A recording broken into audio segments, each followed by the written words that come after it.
Olá, eu sou a Débora e você está no Segunda Chance, o nosso videocast sobre doação de órgãos.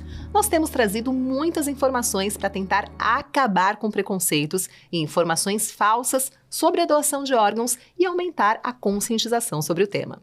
A doação de órgãos é um ato de amor para superar. E nós precisamos falar sobre isso. Hoje no nosso programa, gente, vai ser emoção pura e você vai entender já já. No programa de hoje, eu recebo a Fernanda. Ela é mãe da Emily, que faleceu com 6 anos e hoje estaria com 14 anos. Ela doou todos os órgãos da filha após o falecimento. A Emily ajudou a salvar muitas vidas. E a Fernanda está aqui e vai conversar com a gente sobre como tudo aconteceu. Fernanda, muito obrigada por sua presença aqui hoje, viu? É um prazer estar aqui. É um prazer a gente receber você também. E contamos também com a presença da Rosângela, transplantada há 9 anos, que recebeu um órgão e tem uma nova vida desde então. Obrigada também, Rosângela, por contar a sua experiência aqui pra gente e por ter topado estar aqui hoje. Eu que agradeço por estar aqui falando sobre um tema tão importante. Sem dúvida. Olha, eu avisei que hoje ia ser pura emoção, então vamos começar ouvindo a história da Fernanda, que teve de tomar essa decisão difícil, mas de extremo amor e importância, em que na dor você precisa ter forças para ajudar outras pessoas que dependem de um órgão. Fernanda, primeiro, eu sinto muito pela morte da sua filha e a gente sabe que nada substitui uma perda, então conta pra gente como que tudo isso aconteceu, por favor. Bom, a minha filha, ela sempre foi uma menina de muita saúde, né? Só que um certo dia, a gente foi passar o ano novo na casa da minha mãe, 2015, dia 1º de 2015. E ela saiu com meu irmão no mercadinho para comprar refrigerante. Eu estava me arrumando para trabalhar. Aí, na volta, o meu irmão gritou que ela tinha caído na escada. Aí foi aquela correria, eu saindo do banheiro, minha mãe, meu esposo estava preparando o churrasco, a gente chegou lá, ela caiu entre o corrimão, no meio do corrimão, na garagem.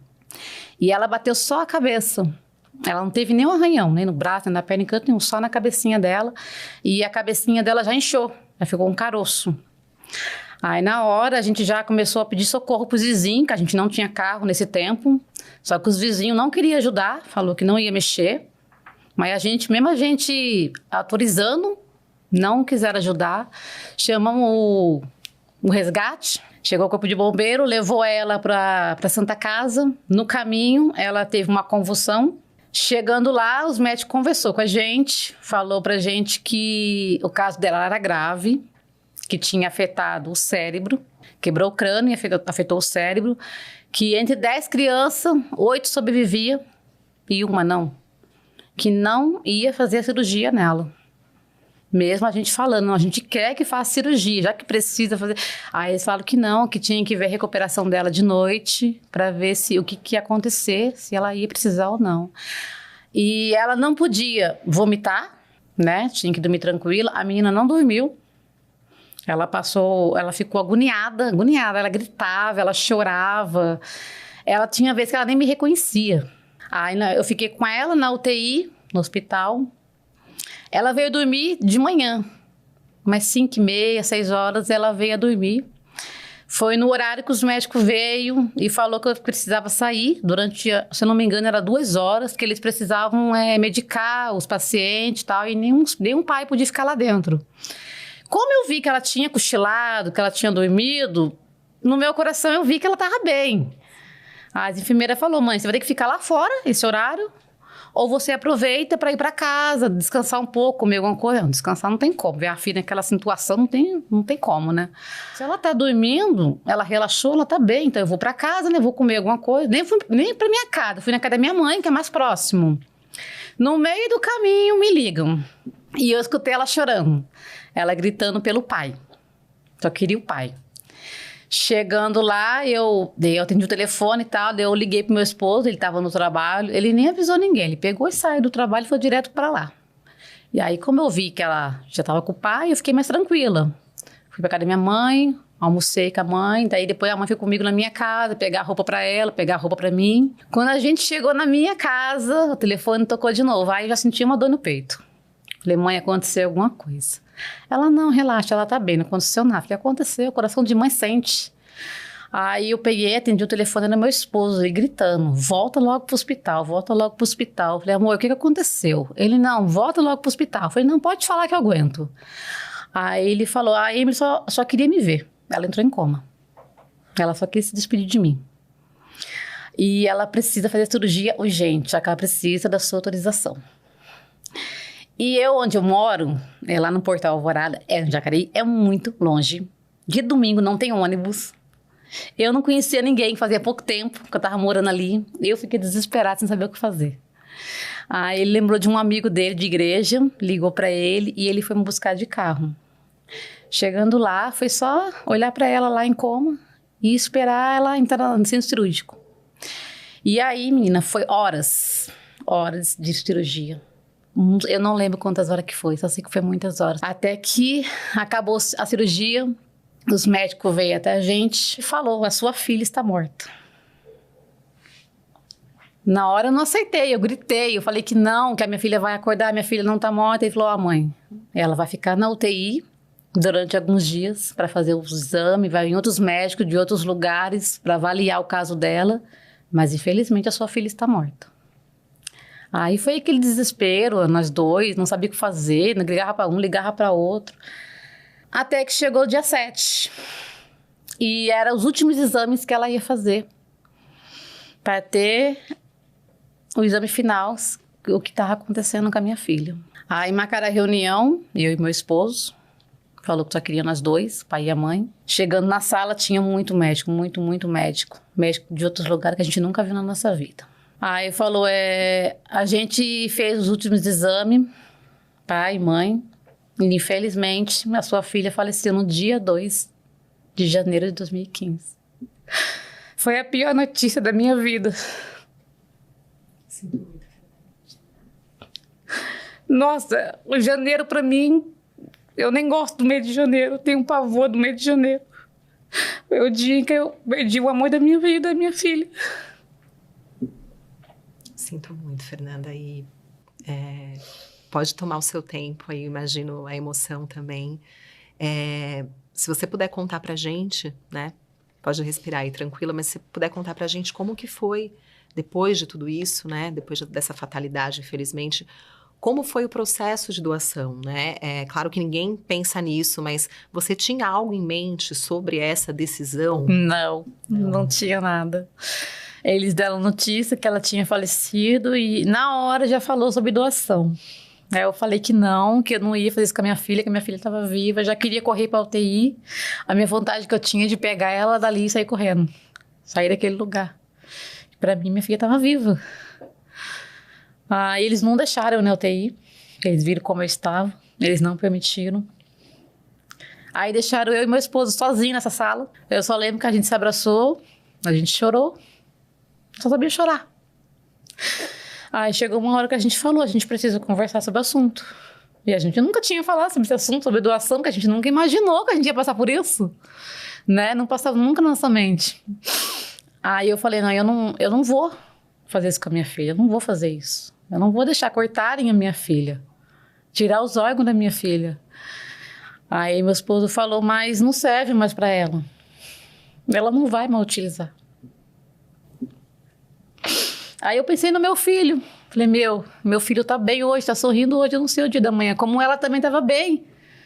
Eu imaginei que ela ia cair daquela escada. Se eu imaginasse, eu não tinha saído de casa, só tinha ficado em casa. Aí eu pensei no meu sobrinho, na minha sobrinha, que tem a mesma idade que ela. É mesmo ano.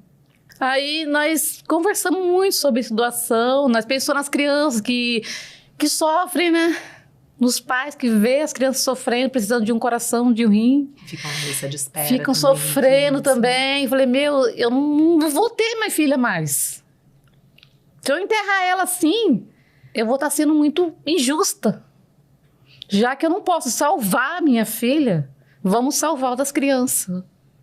Foi isso que a gente pensou. Falei, vamos, meu amor, vamos salvar outras crianças. Vamos dar alegria para outras crianças. A nossa filha era uma criança que era muito esperta. Ela tinha 6 anos, ela já sabia ler, ela sabia escrever. Ela gostava de ajudar o próximo, ela nunca foi uma criança ruim. Ela gostava de dar as coisinhas dela, roupa, sapato, não sei o que. Ela amava ajudar o próximo. Falei, ela vai ficar feliz em saber... Pensei, ela vai ficar feliz em saber que ela, mesmo não estando aqui, ela tá ajudando o próximo.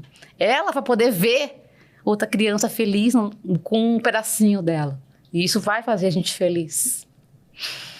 Aí meu esposo, ele falou, ó, o que você decidir, eu tô com você. Eu não consigo decidir nada. Ele falou pra mim. Eu não consigo pensar nisso, eu não consigo. Mas se você decidir doar, eu aceito. Se você decidir não doar, eu também aceito. Aí eu falei pra ele, não, eu vou doar. Eu vou doar porque eu sei que isso é o certo. Aí os médicos veio novamente conversar com a gente, perguntar o que a gente tinha decidido. Aí eu cheguei e falei pra ele, já que a minha filha não vai poder mais estar presente comigo, ela vai poder estar presente na vida de alguma criança, eu aceito doar. Parabéns por esse gesto, Fernanda. Obrigada. Sinto muito novamente, né, pela história, mas parabéns por esse gesto e principalmente por você ter conseguido ressignificar, acho que um momento tão doloroso e tão difícil, muito né? difícil. E ter pensado principalmente no que a sua filha pensaria, em como ela agiria também em um momento desse, né? Foi Eu acho isso que muito me deu bonito. força. E olha, gente, a doação de órgãos, ela envolve muitos sentimentos, envolve também, como a Fernanda relatou aqui pra gente, olhar pro outro, né? Envolve compaixão. E mesmo na dor, a gente vê pessoas que pensam nos outros, que ainda podem ter uma oportunidade de viver bem e de ter uma segunda chance. Quem teve essa segunda chance também é a nossa outra convidada aqui, a Rosângela, que vai contar também a história dela pra gente agora. Rosângela, por favor. Bom, né, fiquei um pouco emocionada com a Fernanda, né, nunca tinha tido contato com uma família doadora, né. Faz 9 anos que eu recebi um órgão, né, até então foram 32 anos de uma doença, né, diabetes, e é uma doença que vai te mutilando, né, acerca dos anos, da vivência. Ela vai te excluindo um pouquinho do convívio com as pessoas, tirando a sua liberdade de viver, né? Então, eu acho que eu tenho mais número de internações do que, de fato, na minha casa, no convívio da minha casa, né? E foram momentos, assim, muito difíceis também pro meu pai, pra minha mãe, pros meus irmãos, né? Cada vez que era internado, era desenganado, porque tinha tido um coma diabético, ou por uma hiperglicemia, ou por uma hipoglicemia, era sempre assim, não sabemos, vamos ver como que ela vai reagir, né? E não foi uma, nem duas, foram algumas vezes, né, em 32 anos aí de diabetes. E foi um momento, assim, único na minha vida, quando eu soube que o transplante seria uma alternativa para eu continuar vivendo, continuar sorrindo, né? E hoje eu estou emocionada porque, assim, esse sim de uma família muda tudo na vida de quem está padecendo acerca de uma doença, que já não tem mais esperança e que às vezes é lamentar por ter nascido com uma doença e que, enfim, ela foi te mutilando ao longo dos anos, né? E esse sim mudou a minha vida, né? Esse sim hoje me fez renascer. São 9 anos que eu falo que eu sei o que é viver sem uma doença, que eu sei sorrir. Eu brinco que eu sou uma menina ainda. Tenho 47 anos, mas eu me sinto uma menina. Porque eu me sinto na liberdade de poder ir e vir, de saber que eu não vou entrar num hospital, numa UTI, assim, por conta do diabetes, que não existe mais esse fantasma na minha vida. A gente está aqui conversando e falando como seria importante conhecer a família doadora, é o meu sonho também, porque, assim, eles mudaram não só a minha vida, a minha família, eu tenho 2 filhos, né, e para eles, quando vinham da escola e viam a luz da garagem apagada, eles já imaginavam que eu não estava bem, né, encontravam, às vezes, a mãe de uma forma horrível, tendo que chamar o resgate para poder ser socorrida, né, o SAMU, e era um coma diabético por uma hipoglicemia, e não sabia se ia voltar bem, sequelada, como que ia ser. E hoje eu acho que eu desfruto de um sim, assim, que é mais do que especial, de saber que é um momento, assim, tão difícil, tão, né, tão complicado, de tanta dor. Eu tô emocionada, não tem como. Porque a família de lá não sabe qual é o que ela está causando na outra família, né? A intenção é boa, mas ela é mais do que boa.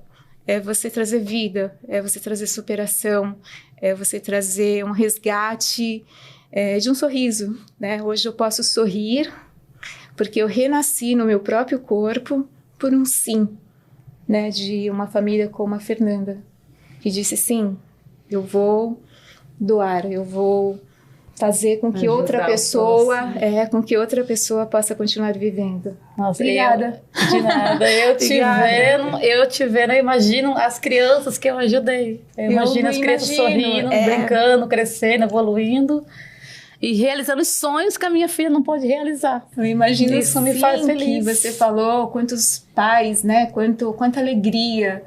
E que essa alegria, eu tenho certeza que ela alcança a sua vida, alcança a vida do seu esposo, né? A vida de vocês. Para seguir, gente. Porque é tudo que eu peço todos os dias, né? Que esse sorriso, esse vigor que eu tenho de vida, ele possa amenizar um pouquinho a dor, né? A perda do marido, da minha doadora, né?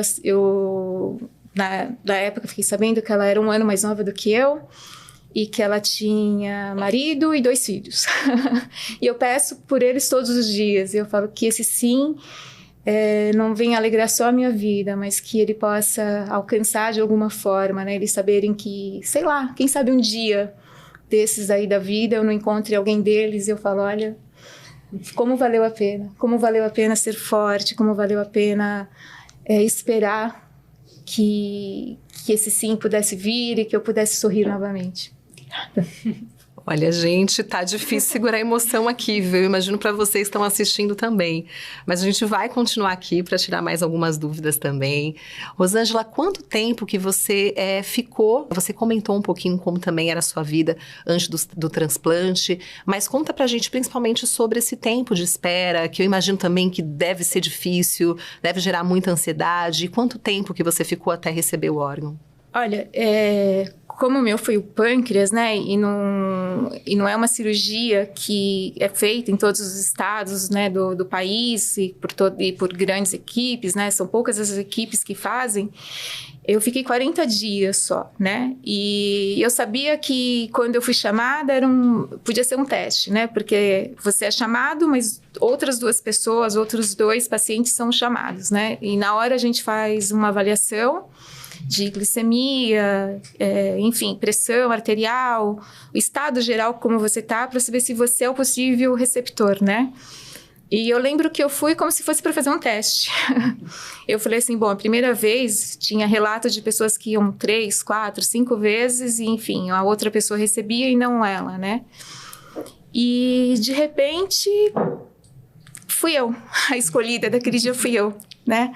E abençoada. E eu fui chamada para o centro cirúrgico e eu lembro que o meu médico já estava me esperando, muito feliz, né? Eu sou muito grata à equipe, né, que fez a cirurgia, a equipe que fez que recebeu o órgão, né, que foi lá retirar o órgão. O meu médico estava mais feliz, eu acho, do que eu, porque eu estava muito nervosa. Eu falava, meu Deus, é hoje. Como será isso, né? E no outro dia, quando eu acordei, eu já era uma nova pessoa. Eu já não precisei mais da insulina, né? O órgão, apesar de ser de um dia para o outro, ele já tinha respondido positivamente. E com toda certeza, o meu médico falou, ele era para ser seu mesmo, né? Ele veio exclusivamente para você. A gente nunca teve uma resposta tão positiva assim. Além do processo rápido ali, tudo né, da rápido, espera e de ter sido a primeira entrevista, já ter conseguido também. E eu lembro que, assim, a espera foi pouca, mas a adaptação a todo esse processo depois, ela não é tão fácil como a gente pensa. A gente pensa assim, é muito tranquilo, né? São 33 anos precisando tomar insulina, e de repente você começa a produzir a sua própria insulina, você tem um órgão que responde por você. Eu demorei um tempinho para o meu corpo entender isso. Tem uma adaptação ali também, né? Uma adaptação. E essa fase de adaptação foi incrível, porque eu me senti renascendo. Tinha dias que eu não acreditava, eu falava, mas eu lembro que eu ia para a porta da geladeira para pegar insulina. né? Ainda pelo hábito, né? Pelo hábito, uma 32 vida toda. anos, e eu falava assim, e eu ria sozinha, andava pela casa, falava, não, é inacreditável, né? E eu queria ficar fazendo o teste, né, de glicemia na ponta do dedo, que é horrível para quando você é diabético, você fala, ai meu Deus, que tortura. Mas eu queria fazer toda hora para ter certeza que, falava, como é isso, né? Não é possível. Enfim. E essa nova relação também com os filhos, né? Eu acho que também você trazer isso de como mudou também, Mudou né? totalmente. Essa relação com eles, esse medo que eles tinham ali também, né? De chegar em casa e não saber como você estaria. De ir no mercado, e se eu demorar um pouco é porque a minha mãe encontrou alguém na rua e ficou falando, né? Porque ela passou mal, porque assim, eu tinha minutos e segundos para voltar para casa. Se eu fosse até a padaria e não voltasse em 5 minutos, aconteceu alguma coisa. Pode ir atrás porque ela passou mal, né? E isso mudou totalmente. Eu me sinto uma menina descobrindo a vida ainda. Eu tô com 9 anos de transplante e eu ainda estou descobrindo a vida. Eu fiz uma viagem sozinha no ano passado e eu tive muito medo, porque eu nunca viajei sozinha, né? Eu sempre fui... Chegou um período da vida que eu era dependente de terceiros. Se eu não tivesse alguém cuidando de mim, eu não podia sair porque eu corria o risco de passar mal. E ir sozinha me deu uma ansiedade absurda. Eu estava no aeroporto e eu falava, não, você não pode ir sozinha. E aí depois, sorrindo, acho que as pessoas pensavam, é meio maluca essa pessoa, né? E a adaptação, ela ainda continua. Eu estou com 9 anos, né?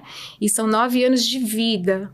De vida com um sorriso, de vida com gozo, com alegria e com muita gratidão à família doadora. Muita gratidão. Muita gratidão de saber que no momento, né, e sentindo agora, né, essa vibração aqui, essa emoção da Fernanda, eu mais do que sou grata, porque assim, é simplesmente fantástico, é um milagre você poder sorrir, porque um dia alguém resolveu, sem te conhecer, sem saber quem você era, dizer sim, é um milagre.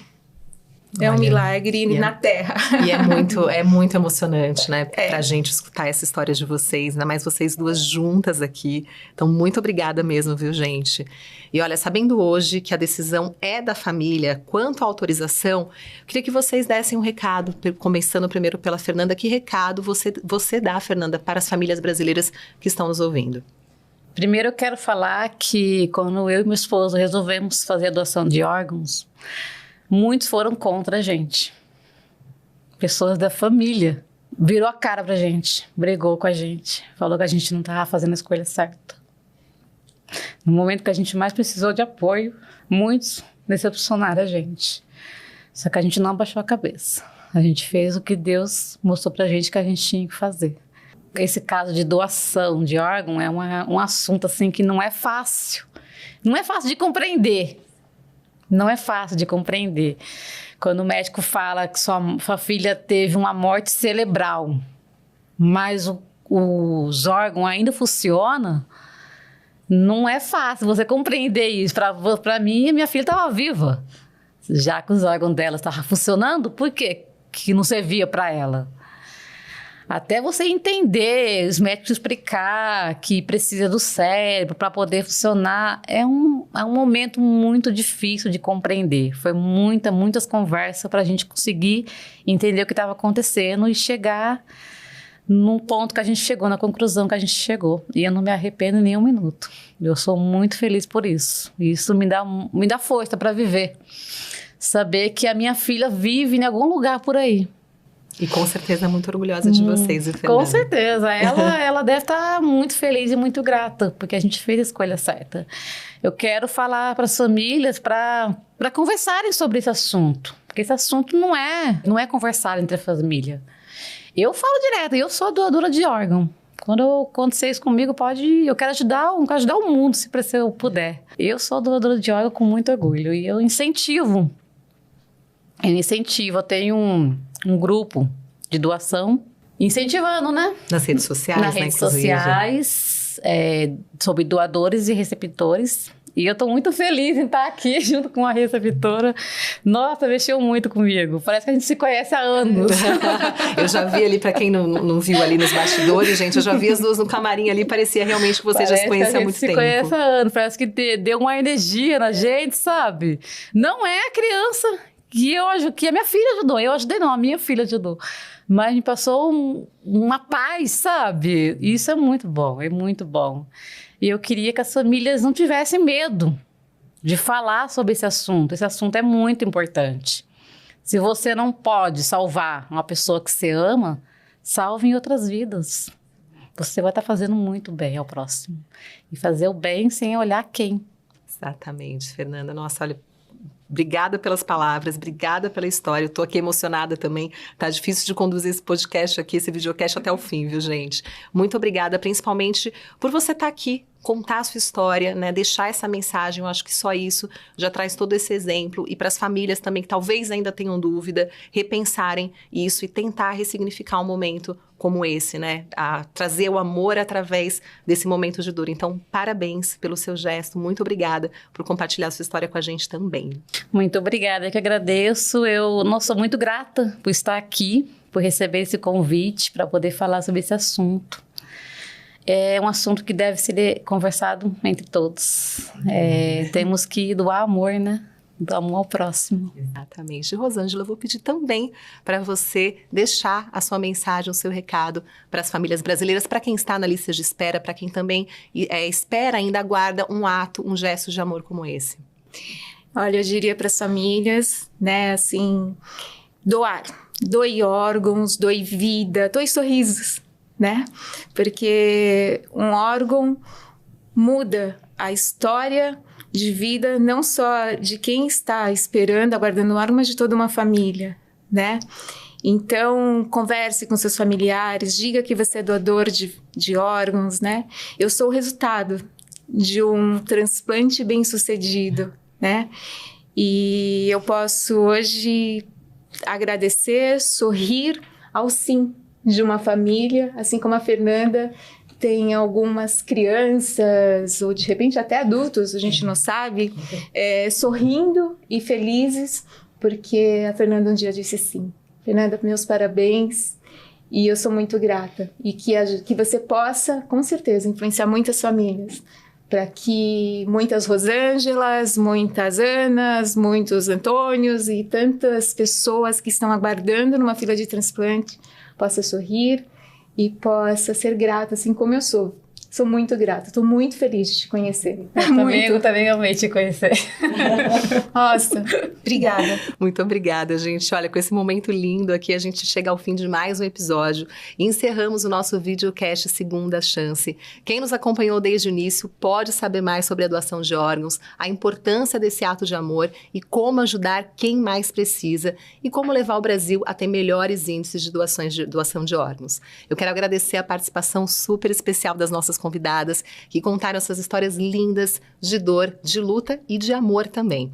Nós ficamos por aqui. Eu agradeço a cada um de vocês que nos acompanhou aqui no Segunda Chance e que compartilhou também o nosso conteúdo. Relembrando, diga sim à doação de órgãos e tecidos, converse com a sua família. Para mais informações, acesse www.gov.br/doação de órgãos. Muito obrigada de novo, gente. Obrigada.